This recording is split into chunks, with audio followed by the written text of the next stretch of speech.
Okay, so when factoring out an expression, there's two main steps. The first step is you have to find the greatest common factor of the numbers you're working with, and then you will divide by that greatest common factor.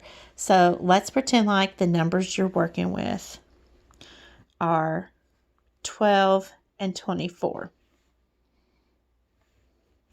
All right, so to find your factors of 12, you're thinking about your multiplication facts that make 12. So I know 1 and 12. I know 2 and 6. And I know 3 and 4. All of those are factors of 12. I'm going to do the same thing for 24. 1 and 24. 2 and 12.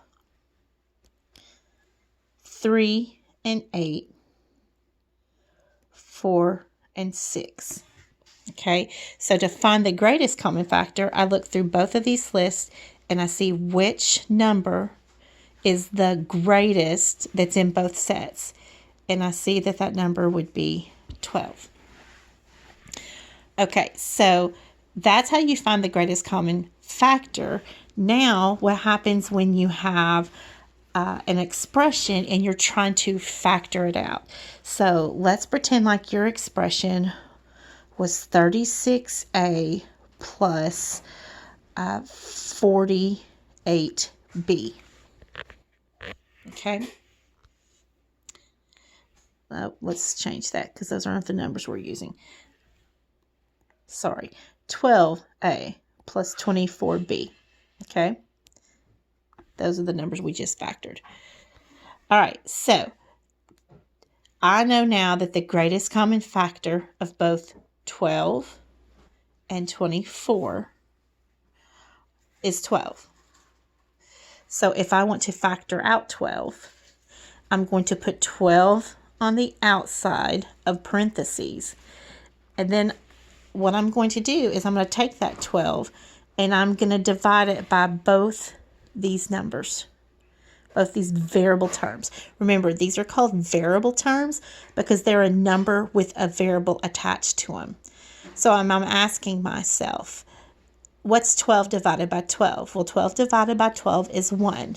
But it's not just 12 divided by 12. It's 12a divided by 12. So that would be 1a.